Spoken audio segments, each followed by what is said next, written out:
और today topic is pronoun, जिसे उर्दू में इसमें ज़मीर कहते हैं। आज हम प्रोनाउन के चंद अक़साम पर बहस करेंगे और समझाने की कोशिश करेंगे, और मुख्तलिफ जो लेवल हैं उनके स्टूडेंट के लिए ये करामत हैं। और कोई भी तालिब इल्म हो या टीचर हो, वो इस्तेफ़ादा कर सकते हैं। अगर कोई बीएस का स्टूडेंट है या एमए इंग्लिश का स्टूडेंट है किसी भी यूनिवर्सिटी का, ख़ास तौर पर जो केपी यूनिवर्सिटीज़ है, उसमें एमए इंग्लिश में जो फिफ्थ पेपर है उसमें अक्सर जो है यही क्वेश्चन आते हैं।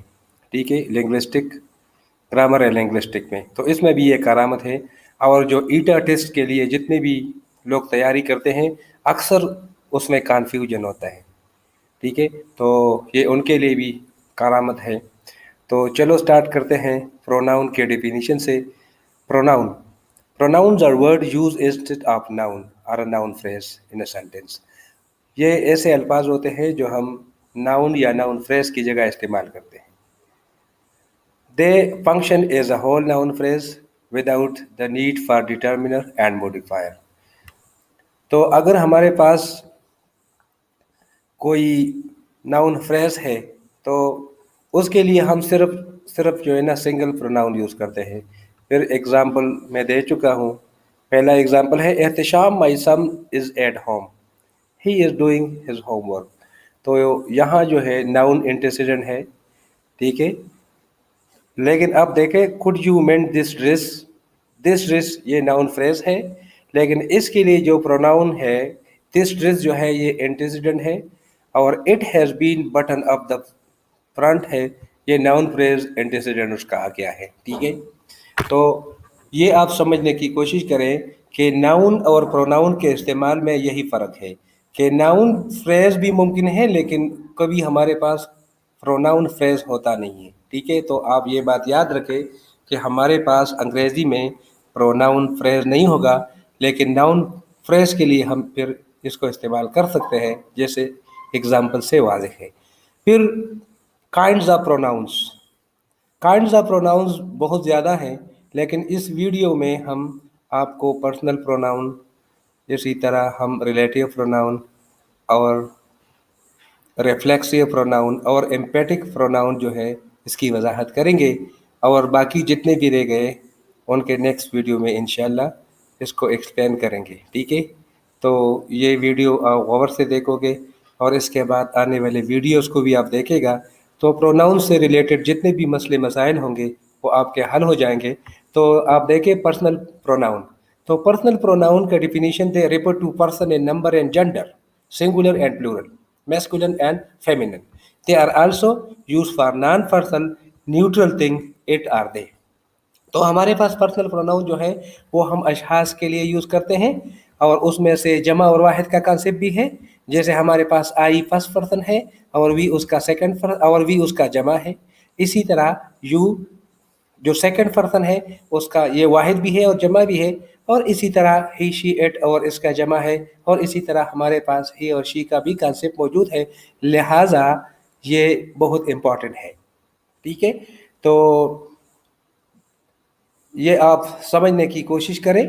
देखिए, they have the concept of person first second third. Okay, मैं जिस तरह कह चुका हूँ, they have the concept of cases, subjective, possessive, determiner, objective and possessive. तो ये बात ज़रूरी है, यानी ये जो माई है या इसी तरह ये अक्सर डिटर्मिनर में भी आते हैं। तो यहाँ मैं क्लियर कर चुका हूँ, first person I, my, me, mine, और इसका जो जमा है वी और us, ours. Then second person तो you, your, you and yours. फिर आपके पास third person he, his, him, his. फिर she, her and her. And then जो न्यूट्रल है इट, इट्स, इट। बहुत सारे ग्रामर में उसका जो है ना पॉसेसिव प्रोनाउन होता नहीं है। तो पॉसेसिव एडजेक्टिव में और पॉसेसिव प्रोनाउन में फ़र्क होता है। पॉसेस जो एडजेक्टिव हम यूज़ करते हैं जैसे माई है तो ये डिटर्मिनर होता है। ठीक है, और जो प्रोनाउन है तो वो इसका माइन है या इसी तरह यूअर्स है। तो उम्मीद है कि आप समझ चुके होंगे। In personal pronoun there is a concept of cases. हमारे पास पर्सनल प्रोनाउन में केसेस है उनमें सब्जेक्टिव जिसको नॉमिनेटिव केस कहते हैं, फिर ऑब्जेक्टिव है, अक्यूजेटिव कहते हैं, या पॉजेसिव है, जेनेटिव भी कहते हैं। ये पुराने ग्रामरों में ये नाम आते हैं। जो मॉडर्न ग्रामर है तो उसमें ये नहीं होते। मॉडर्न ग्रामर जो है वो अहली ज़ुबान को फॉलो करते हैं, और जो ट्रेडिशनल ग्रामर है वो जो फिक्स रूल रेगुलेशन है उसको फॉलो करते हैं। तो आप उसको समझने की कोशिश करते हैं। हमारे पास एक और प्रोनाउन है, वो प्रोनाउन रिफ्लेक्सिव प्रोनाउन है, और ये प्रोनाउन फर्दर प्रोनाउन से बहुत ज़्यादा मिलता जुलता है, और वो तीन चार जगहों पर जो है ना एक दूसरे का यानी शेयर करते हैं, यानी नंबर में भी शेयर करते हैं, जेंडर वगैरह में भी शेयर करते हैं। ठीक है, तो चलो रिफ्लेक्सिव प्रोनाउन की डिफिनीशन आप सीखें। The pronoun which ends with self और selves and refer to the subject of a sentence, the action turns back.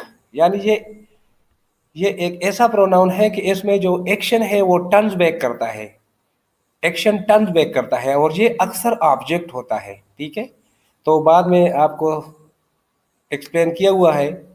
तो टर्न्स बैक यानी reflex upon the subject, I hurt myself. अब देखिए यहाँ जो माई सेल्फ है वो hurt का जो है ऑब्जेक्ट है। ठीक है, और उसने टर्न बैक किया है या रिफ्लेक्स किया है इस सब्जेक्ट पर। तो ये हमारे पास ये पॉजेसिव सॉरी ये रिफ्लेक्सिव प्रोनाउन है। सो रिफ्लेक्सिव प्रोनाउन के लिए क्या उसूल है? माई से बनेगा माई सेल्फ, और से बनेगा और सेल्फ, यूर से बनेगा यूर सेल्फ और यूर सेल्फ, सिंगुलर हो तो यूर सेल्फ है।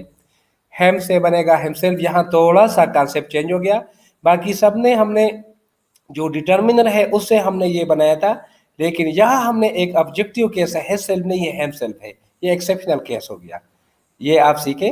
फिर हर से हर सेल, और इट से इट सेल, और देम से देम सेल, और यहाँ देम में भी यही मस आ गया। ठीक है, तो फंक्शन, अब हम रिफ्लेक्सिव प्रोनाउन के फंक्शन भी देखते हैं। As object of the verb काम करता है। Suppose we love our self, तो यहाँ अवर सेल्फ जो है ये इस वर्ब का जो है ना ऑब्जेक्ट है। फिर आगे कहते हैं as object of the preposition she cut by herself, तो यहाँ ये प्रीपोजिशन बाई है, और हर सेल्फ यहाँ आप जो है रिफ्लेक्सिव प्रोनाउन देख सकते हैं। फिर आगे देखते हैं as indirect object of a verb काम करता है। देखो इनडायरेक्ट ऑब्जेक्ट, तो यहाँ पे आप देख सकते हैं कि हमारे पास दो वर्ब यानी ऑब्जेक्ट है। हेम सेल्फ जो है ये इनडायरेक्ट है, और अ ड्रिंक जो है वो डायरेक्ट है।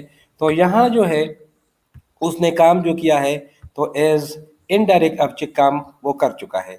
अभी जो बहुत सारे लोगों के लिए मुश्किल है, मसला है, वो एक एम्फेटिक जो प्रोनाउन है वो इसमें और रिफ्लेक्सिव प्रोनाउन में फ़र्क नहीं कर सकते।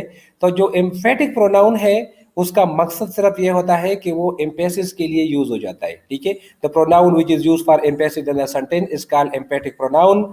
Note difference between emphatic and reflexive pronoun. The reflexive pronoun is used as object of the verb and reflects back upon the subject, she, her, herself. तो ये दोनों एक लफ्ज़ था। ठीक है, तो ये यहाँ पे जो है ये आप देख सकते हैं कि ये इस वर्ब का जो है ऑब्जेक्ट है, और रिफ्लेक्स अपॉन द सब्जेक्ट है। ठीक है, पहले भी हम यानी एग्जाम्पल दे चुके हैं। The emphatic pronoun is use to produce the impact of emphasis, it is use with another pronoun in a sentence. तो फिर ये कंपाउंड में इस्तेमाल हो जाता है, ये फर्क है। आई माई सेल्फ ईट द मील, देखो आई और माई सेल्फ एक साथ आया, कंपाउंड में आया, कंपाउंड प्रोनाउन है, यह उसकी वजाहत होगी। और एक और example, I will do it my self. ठीक है, तो अगर ये एम्पेटिक होगा तो फिर इसके साथ एक और प्रोनाउन साथ आता है, बेसिक वो मेरे ख्याल में, और यानी अक्सर जो है वो अक्सर पर्सनल प्रोनाउन होता है, तो ये उसका फर्क है। ठीक है, वो उसको रिफ्लेक्ट नहीं करता, वो रिफ्लेक्ट नहीं करता। आप देख सकते हैं I myself eat the meal, we ourself. ठीक है, या इसी तरह हमने यहाँ एक और एग्जांपल जो दी, I will do it myself, they will do it themself, वगैरह वगैरह। तो फिर ये चीज़ें ज़रूरी हैं। तो यहाँ एक और प्रोनाउन डिस्कस करने जा रहे हैं, वो है पॉजेसिव प्रोनाउन। पॉजेसिव प्रोनाउन उसके नाम से जाहिर है कि ये पोजीशन शो करता है। डिफाइन कर चुका हूं मैं, they are used to talk about thing belonging to people, यानी वो इन चीज़ों के बारे में हमें समझाता है कि जो लोगों का होता है। Mine, this car is mine, ours, your, his, hers and theirs. No apostrophe to be use with them. आप याद रखें, अक्सर स्टूडेंट इसमें गलती करते हैं और वो अपस्ट्राफी खासतौर पर एप्लीकेशन में यूअर्स हो तो वहाँ ये अपस्ट्राफी यूज करते हैं, जो गलती है। कभी भी इस्तेमाल नहीं करना चाहिए। सिर्फ प्रोनाउन में एक ही जगह पर एक्सेप्शनल केस है, वो वन के साथ अपस्ट्राफी हम लगाते हैं, बाकी नहीं लगाते। नेक्स्ट जो हमारा टॉपिक है वो रिलेटिव प्रोनाउन है, बहुत इंपॉर्टेंट है, ये डिफाइन कर चुका हूं मैं। They are used to say something that describe the person और thing you are talking about और show which one you mean. Example who, whose, which, that, whom and so on. इसी तरह ये हमारे पास रिलेटिव प्रोनाउन है। Who is used before a verb, ठीक है। ये देखो हु जो है इसके बाद जो है ना डायरेक्ट वर्ब आता है, the person who came here. तो देखो हु केम हेयर, तो यहाँ ये उसका एज अ सब्जेक्ट काम कर चुका है। Who is followed by noun, इसकी ये पहचान है। The man whose father is a teacher, तो यहाँ इस फादर जो है इससे पहले हुज आया है। whom followed by subject and verb pattern, और we love him whom we call God, तो whom के बाद प्रॉपर सब्जेक्ट है फिर वर्ब है।